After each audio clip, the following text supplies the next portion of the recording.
نبدأ. بسم الله الرحمن الرحيم. الحمد لله رب العالمين وبه نستعين على أمور الدنيا والدين والصلاة والسلام على رسول الله وعلى آله وأصحابه ومن اهتدى بهديه إلى يوم القيامة وسلم تسليما كثيرا أما بعد. Alhamdulillah, pada malam ini kita kembali dipertemukan Allah Subhanahu wa taala untuk melanjutkan dirasah kita, yaitu dirasah Tahsinul Quran, pelajaran tajwid, pelajaran tahsin. Yang kemarin kita sudah sampai kepada pembahasan yang keempat dari pembahasan mahraj secara umum, yaitu asyafatan, ya. Dari asyafatan itu ada berapa mahraj? 2 mahraj, berapa huruf? 4 huruf? 4 huruf atau 3 huruf? 4 huruf. Ya. Mahraj yang pertama apa? Mahraj yang pertama adalah huruf fa. Mahrajnya di mana? Enggak, mahraj fa sendiri di mana? Ujung gigi seri atas bertemu dengan perut bibir bawah bagian dalam. Di sana mahrajnya huruf fa. Terus yang kedua, di antara dua bibir. Apa saja mahrajnya? Apa saja hurufnya? Wawu, mim sama ba. Ya. Jangan lam udah lewat tuh di lidah dulu ya. Nah, di situ ada perbedaan. Kalau ma sama ba dengan apa? Ba sama ma dengan, ba sama mim dengan mengatupkan kedua bibir atau merapatkan kedua bibir. Sedangkan huruf wa dengan membuka kedua bibir, yaitu kalau ba sama huruf mim min intibaqihima itu dengan mengatupkan kedua bibir. Sedangkan huruf wa dengan infitahihima itu dengan membuka kedua bibir. Jadi ingat ya, jangan sekedar lewat itu, ya, harus dimoroja. Makanya saya catatan cuma lembaran aja, ya, tidak pernah ada buku satu full itu. Ya, mungkin karena ketemunya satu kali dalam 2 minggu. Kita masuk pada pembahasan yang kelima atau pembahasan terakhir dari bagian-bagian mahraj, yaitu adalah al-khaysum, ya. Al-khaysum ini artinya adalah aqsal anfi, yaitu pangkal hidung. Ya, jadi aqsal anfiya di sini. Ini aqsal anfi, pangkal hidungnya di sini, ya. Pangkal hidung itu namanya al-khaysum. Kalau anfun sendiri atau hidung yang ini secara keseluruhan. Tapi kalau aqsal anfi yang ini di sini, ya. Nah, di sini ada satu mahraj, yaitu al-khaysumnya langsung, ya, al-khaysum saja. Terus mahraj hurufnya di sini ada, itu cuma huruf gunnah. Huruf gunnah ini ada pada huruf mim sama nun, ya. Ba nggak bisa dibaca gunnah, ya. Ya, nggak bisa dibaca dengung. Kalau bahasa kita gunnah itu adalah dengung, ya, dengung, ya. Kalau bahasa gunnah itu bahasanya kita adalah dengung, ya. Cuma ada pada huruf nun sama huruf mim. Nah, sekarang pertanyaannya, kapan nun sama mim ini akan dibaca gunnah? Ya, sekarang kita bahas. Kita catat dulu, ya. Pertama, an-nun as-sakinah wa tanwin fi halati idghamihima bi gunnatin wa ikhfaihima, yaitu apabila ada nun sukun atau tanwin. Ini kita yang pertama, ya. Nun sukun dan tanwin akan dibaca dengan gunnah, yaitu apabila nun sukun atau tanwin dalam keadaan apa?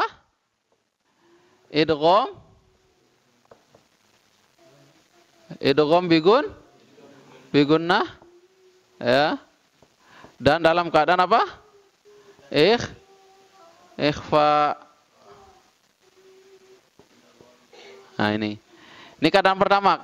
Keadaan nun sukun dan tanwin itu akan dibaca gunnah dalam keadaan idgham bigunnah dan dalam keadaan ikhfa. Ya.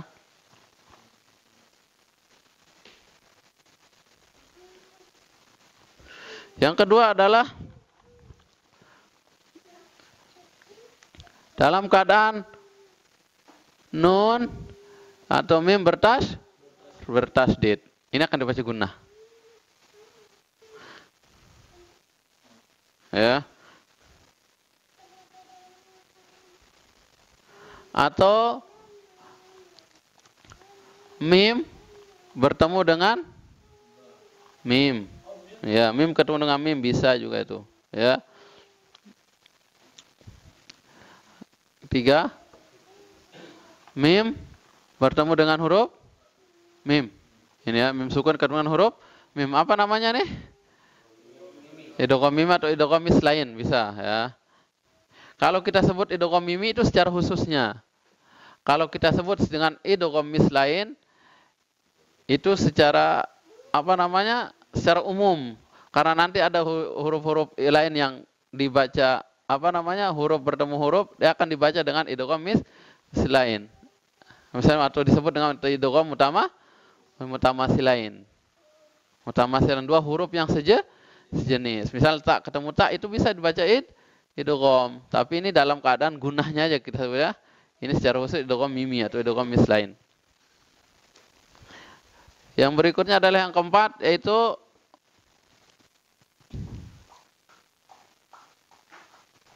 mim yang diidghamkan kepada yang diikhfakan kepada huruf apa? Ba. Nah, ini.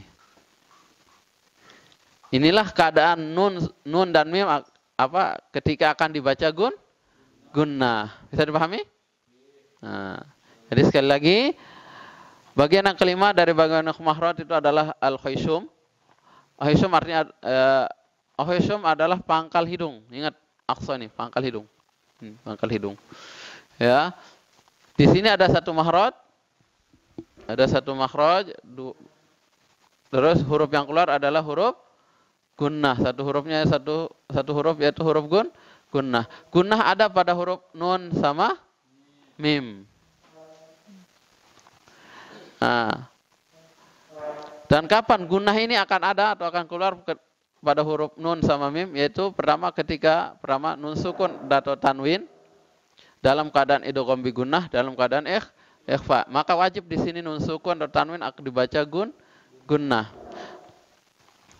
Yang kedua ketika nun tasdid sama mim bertasdid. Ketiga ketika mim ketemu mim atau idgham mislain, atau ketiga mim diikhfakan pada huruf ba atau idgham apa ikhfa syafawi. Ya, ini semuanya akan dibaca gunnah. Bisa dipahami?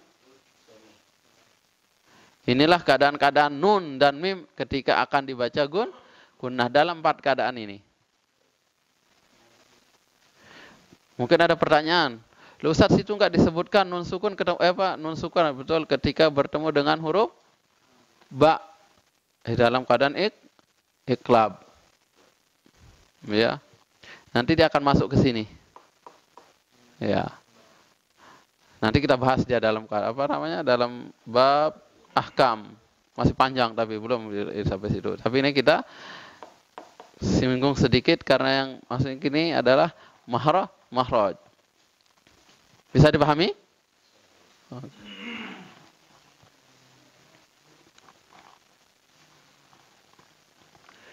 Nah, gunnah ini kan di sini misalnya nun sukun ketemu nun sukun atau tanwin ketemu ini. Berapa huruf ketika bertemu dengan idgham bi gunnah? 4 huruf apa saja? Yanmu, ya, nun, mim, waw. Kalau ini kurungan ikhfa 14 huruf. Nah, ini sudah jelas. Ini ya. Ini akan dibaca gunnah semua. Ini ingat, gunnah secara umum ya. Nanti ketika pengucapannya antara idgham bi gunnah dengan ikhfa ini ada kadar gunnahnya.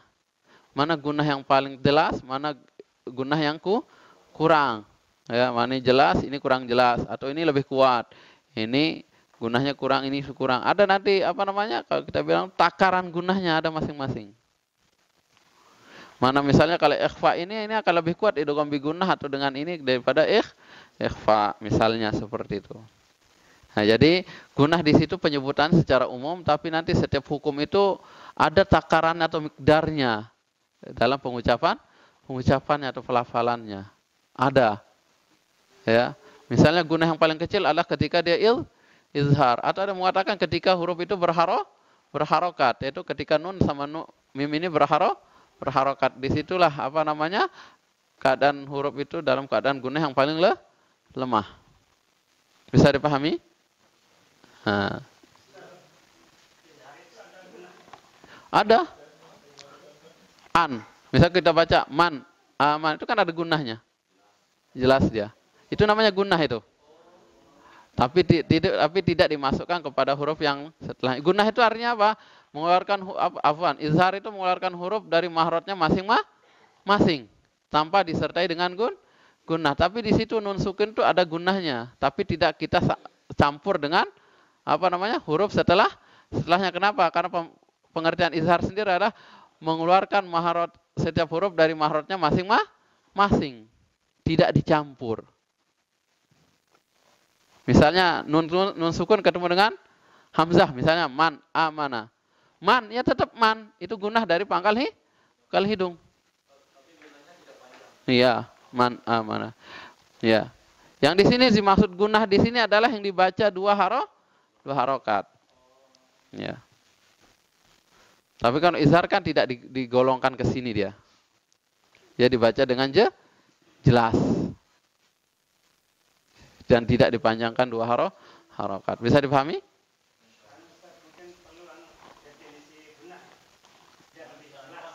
Hah? Definisi gunah?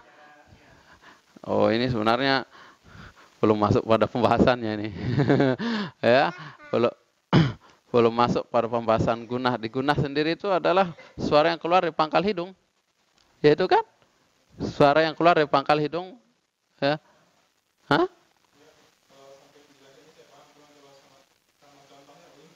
Oh gitu. Jangan ini contohnya. Ini aja sudah dipahami pengertian yang ini.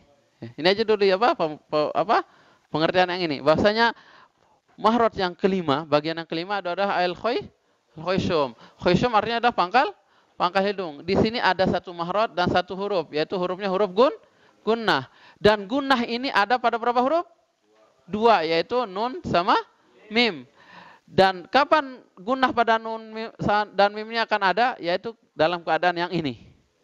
Ya, ketika nun sukun atau tanwin bertemu dalam keadaan idgham bigunnah dan dalam keadaan ikhfa, baru keluar gunnah pada nun sama mim. Kedua, ketika nun sama mim bertasydid, barulah keluar gunnahnya atau dengungnya. Ya kan? Apa maksudnya? Terus yang ketiga, ketika mim ketemu dengan mim, baru gunnahnya sama mim itu keluar, baru ada. Dan terakhir adalah ketika mim sukun bertemu dengan huruf ba, barulah gunnahnya itu ada tuh keluar. Bisa dipahami? Ya, sampai seperti itu. Jadi masalah masalah contoh nanti ada pembahasan khususnya itu ahkamu. Qawaid hukum ya, al-ahkam namanya. Di situ nanti masuk ahkamun nun sakin wa tanwin, ahkamu mim sakin, ahkamul lam, ahkamur ra, semuanya ada di situ. Yaitu setelah pembahasan sifatul huruf. Bisa dipahami? Sabar insyaallah. Kalau sudah iqra-nya diperhatikan ketika ngaji itu di situ jelas semua. Contohnya itu, ketika kan kalau dalam keadaan ikhfa itu yang 14 huruf itu ketika iqra 6 ya. Yaitu ketika nun sukun bertemu dengan huruf-huruf yang ada di dalam kurung. Misalnya ini ta. Jadi contoh kalau nggak salah Allah alam anta wa antum tutla, ini contohnya nih. Nah, nun sukun ketemu ta, nanti ketemu sa, nanti ketemu ja.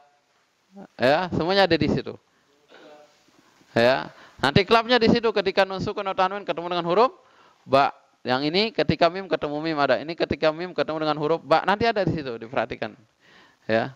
Tapi insya Allah ini pembahasan secara ringkas secara umum. Belum kita masuk kepada detailnya. Bisa dipahami? Oke. Ada lagi yang ditanyakan? Kalau gunnah sendiri adalah suara yang keluar dari pangkal hidung. Ya. Di sini, tapi ini pangkal hidung. An, semuanya dari pangkal hidung. Ya. Semuanya dari pangkal hidung. Oke. Ada getaran. Iya. Kalau nggak ada getaran ya nggak keluar. Ya. Nggak ada, harus ada. Harus ada. Sama seperti kita mengucapkan huruf-huruf yang lain. Harus ada tekanan di dalam makhraj. Misal seperti huruf hamzah, harus ada tekanan di pangkal tenggorokan. A, I, U, Ba. Ada tekanan. Hadis itu baru keluar huruf hamzah. Begitu juga nun sukun atau mim atau huruf gunnah ini harus ada tekanan di pangkal hidung. Ya. Ya. Terus secara umum gunnah ini wajib dibaca berapa harokat? 2 harokat, ya. Ingat, bacanya 2 harokat. Jangan lebih dari 2 harokat. Ya. Kepanjangan. Ya, tidak boleh. Memang kaidahnya itu harus 2 harokat gunnah itu. Tidak boleh gunnah itu lebih dari 2 harokat. Ya. Anta wa antum tutla. Nah, itu tidak boleh. Harus 2 harokat. Gunnah itu mana 2 harokat. Makanya 2 harokat kemarin kan kita apa namanya? Buka tutup tangan. Sama seperti miqdar takaran ketika membaca mat tobi'i. Ya. Wa antum tutla. Ya. Man tatawwa'a. Seperti itu. Atau man yasha. 2 harokat normal. Jangan. Ini sama 1 harokat ya. May yasha 2 harokat. Makanya tartil itu sebenarnya ada takarannya. Kalau memanjang-manjangkan itu Allahu a'lam. Ya, sampai 4 harokat, 5 harokat ya.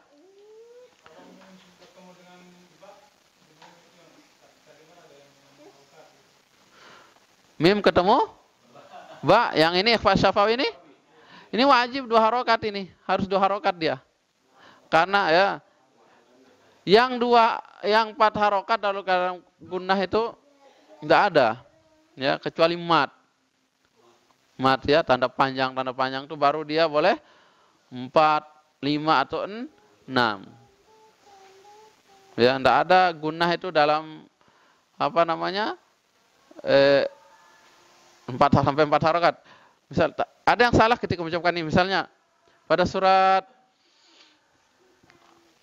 apa namanya Ar-Rahman itu insun wala jan. Nah, perhatikan. Kan di sini ada tafsirnya kan? Ya, ketika surat apa namanya? Surat Ar-Rahman.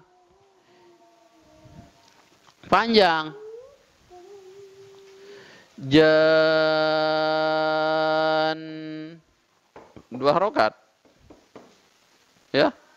Jan. Atau misal seperti kata hunna ketika diwakafkan dan panjang sekali. Jadi hukum semua di sini adalah 2 harokat. Bisa dipahami? Contohnya insyaallah besok ketika sudah kita masuk pada bab ahkam, hukum-hukum tajwid, yaitu hukum apa namanya? Di situ ada nun sukun tanwin ini. Nah, barakallahu fikum ya. Nanti juga ketika nun sukun atau tanwin itu nanti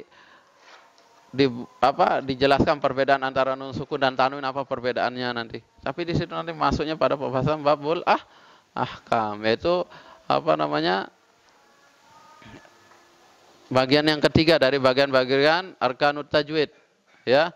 Jadi kan kemarin sudah kita bahas rukun-rukun tajwid itu ada berapa? Rukun tajwid ada berapa, masih ingat? Rukun tajwid ada berapa? Yang lama? Masih ingat? Tafus? Ferry? Rukun tajwid itu ada 4. Pertama, ma'rifatu makharijil huruf. Ini yang pertama. Kedua, ma'rifatu sifatiha. Kedua, ma'rifatu ma yatajaddadu laha minal ahkam bihasabit tarkibi. Nah, hukum ini dia tingkatan keempat. Yang terakhir adalah riyadhatul lisan bi kasratit tikrar wal akhdhu an afwahil masyayikh al-arifina bihi. Pertama kita harus mengetahui makhraj. Yang kita pelajari kemarin, yang sekarang ini ya harus ini yang pertama dulu kita pahami. Kedua baru sifat. Ketiga baru hukum. Kalau kita tidak kan biasanya yang kalau kita di pelajar sekolah itu pasti yang pelajari pertama adalah hukum nun sukun atau tanwin. Dan itu nggak selesai-selesai. Ya, kalau anak pribadi ke belajar itu nggak selesai itu hukum nun sukun dan tanwin tuh. Mau pindah mim sukun. Cuma itu aja dua itu nggak bisa selesai. Kenapa? Karena gurunya langsung naikkan kelas, ya. Nanti kelas berikutnya nggak nyambung. Cuma itu aja. Kalau dulu kan kita pembahasan makhraj itu jarang sekali. Ya. Malahan nggak ada tuh pembahasan makhraj. Apalagi pembahasan sifat. Ya, makhraj aja yang ini nggak ada, apalagi sifat. Nah, yang terakhir baru itu kita belajar langsung dari ustadz atau guru yang mumpuni atau yang mahir untuk dalam ilmu tajwid. Ini untuk bisa melatih lidah kita, untuk membiasakan lidah kita. Sampai sini bisa dipahami? Nah. Jadi inilah pembahasan kita yang terakhir dari pembahasan makharijul huruf.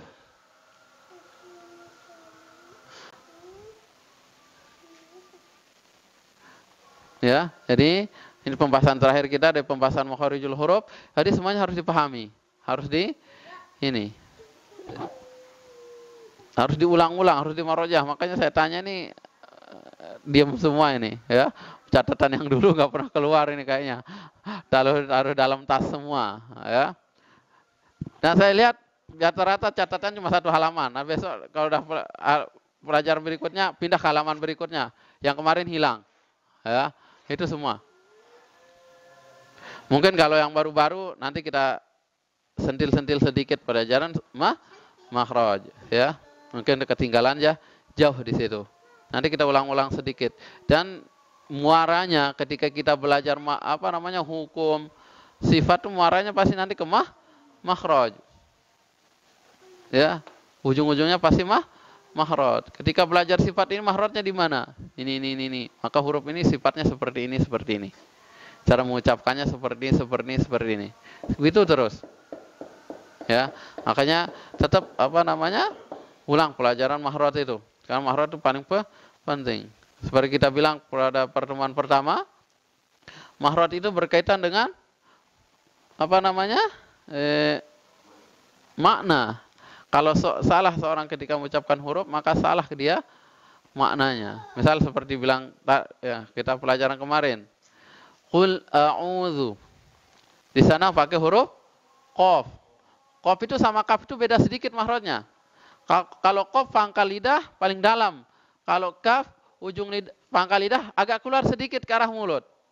Ya, susah mengucapkannya ketika dia dalam keadaan dhammah. Qul. Banyak orang bacanya kul. Apa artinya? Kul katakanlah, sedangkan kul adalah makanlah. Kul a'udzu birabbin nas. Makanlah, aku berlindung. Iya. Kan beda, jauh sekali kan? Beda, kul a'udzu, katakanlah aku berlindung. Neka kul a'udzu, makanlah aku berlindung. Kan maknanya jauh sekali. Ya, itulah pentingnya makhraj. Untuk membedakan huruf yang satu dengan huruf yang lain. Bisa dipahami? Nah. Ada pertanyaan mungkin seputar pembahasan makhraj yang sudah kita lewati itu? Mungkin ada yang masih menjanggal mungkin ketika belajar itu?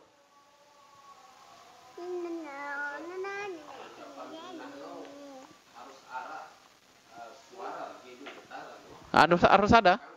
Ya. Sengaja.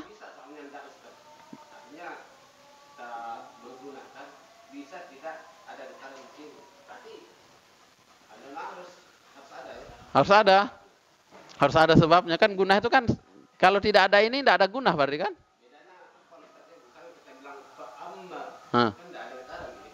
Fa'amma. Kalau kita mengucapkan itu beda. Berarti antara fa'amma dan fa'amma itu ada bedanya kan? Umar bagaimana? Artinya fa'amma. Fa'amma. Getar dia. Ya. Berarti kita harus menyengaja suara ada di getaran. Coba kita baca kalau dia tidak ada getaran misalnya fa'amma. Ada getaran tak bos? Fa'amma. Antara sengaja dan tidak apa? Dan memang gunah itu keluarnya dari pangkal hidung tak bos? Mau sengaja atau tidak sengaja gunah itu memang keluarnya dari pangkal hidung. Coba contohnya sida tak bos yang tidak ada, maksudnya tidak ada getaran di hidung ketika mengucapkan huruf gunah. Misalnya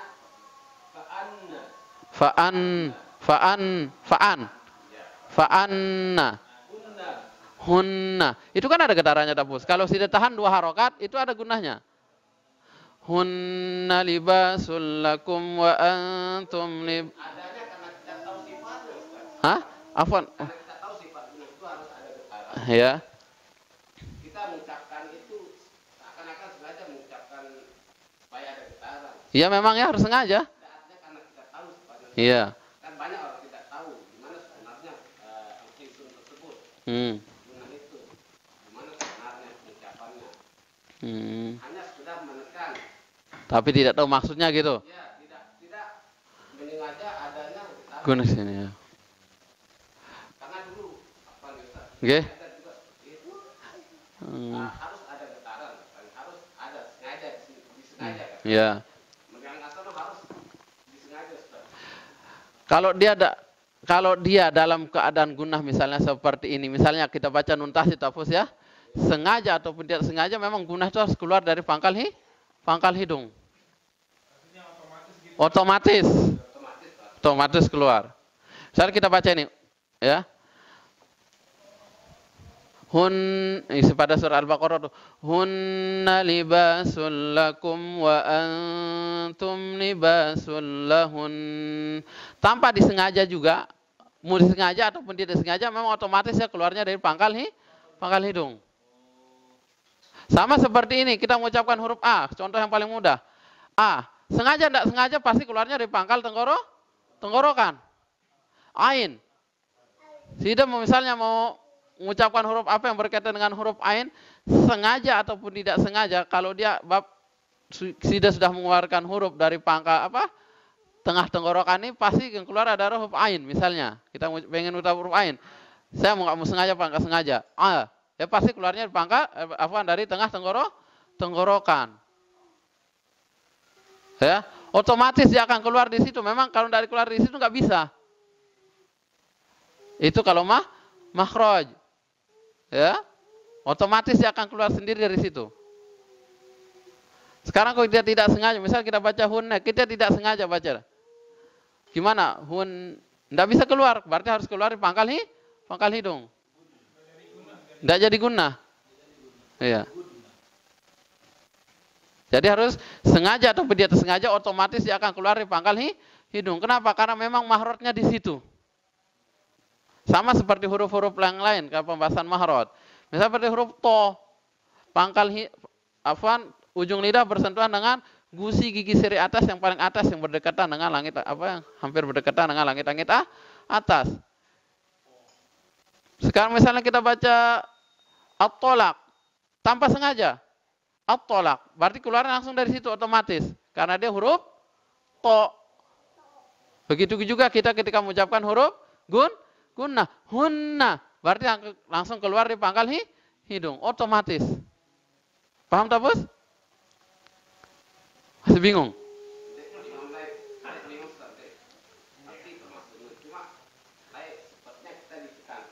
Untuk disengaja.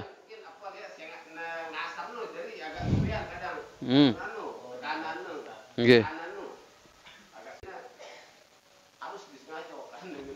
Iya. Kalau mungkin dia sengaja untuk memanjangkan mungkin. Itu Allah alam, ya. Lebih dari harokat. Memang kalau lebih kan akan terasa sekali. Hunna amma. Kan kalau dua harokat cuma hunna libasul lakum wa antum libasul lahun. Kan sedikit sekali. Tapi tetap akan keluar dari pangkal hidung. Oke.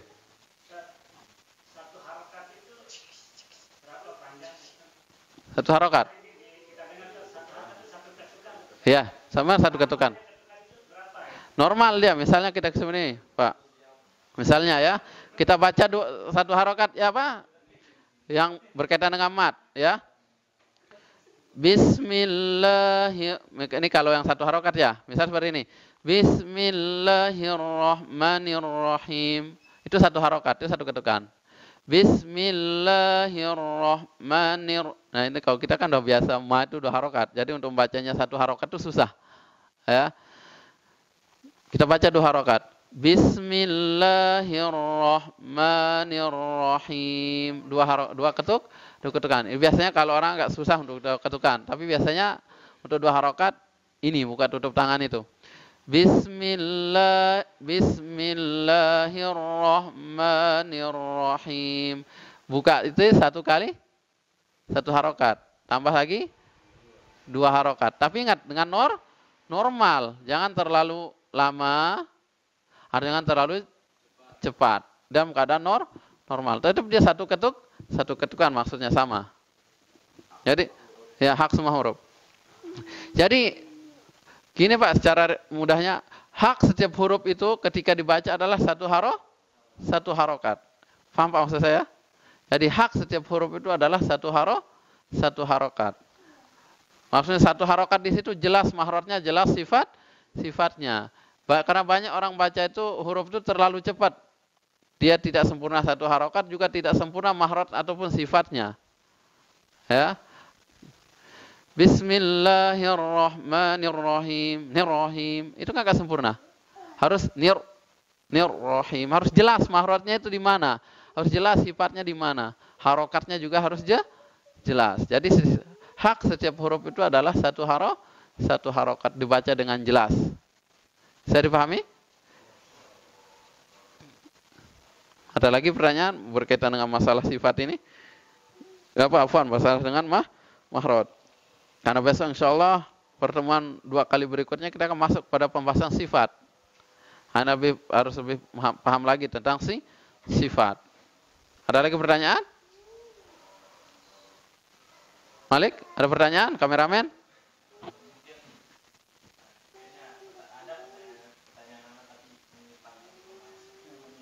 Menyimpang.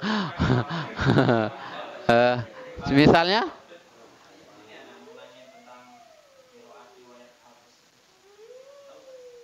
Ya, hafaz, paham? Oh, nantilah itu insyaallah. Ya.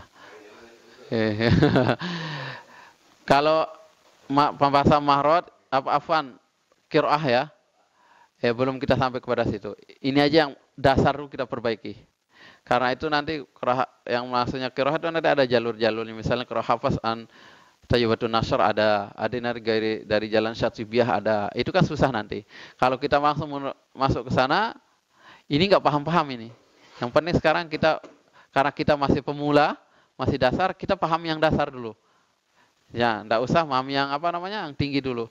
Bagaimana kita cara membetulkan bacaan kita, memperbaiki bacaan kita supaya tidak jauh melenceng seperti bacaannya Rasulullah Sallallahu Alaihi Wasallam, ya, tidak jauh melenceng seperti bacaannya Rasulullah, ya, dari baca Rasulullah, ya, tartil, baca Rasulullah itu tartil, ya,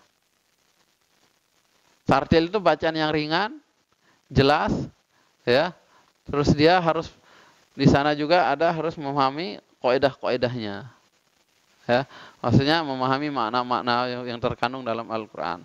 Jadi dalam kitab tajwid yang satuan itu, ya, tajwid itu artinya adalah membaca Al-Quran dengan tenang, santai, jelas, dan sambil memahami maknanya. Bukan cuma sekedar kita belajar mahrot, sifat, hukum-hukum, tapi terkandung juga di dalamnya itu memahami makna yang terkandung. Makanya tartil itu bacaan yang ringan, yang santai, yang bisa kita sambil tadabbur di dalamnya.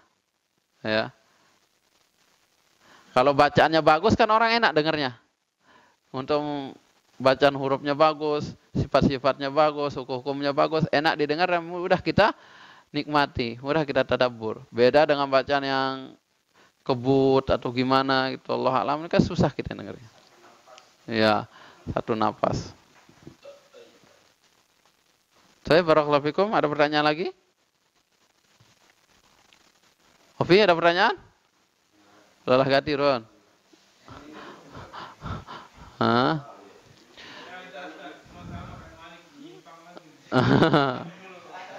Oke. Kapan-kapan insyaallah. Dan saya, ini pelajaran kita untuk malam ini, ya? Ada? Ferry? Ferry, apa pertanyaannya? Tidak ada. Oke.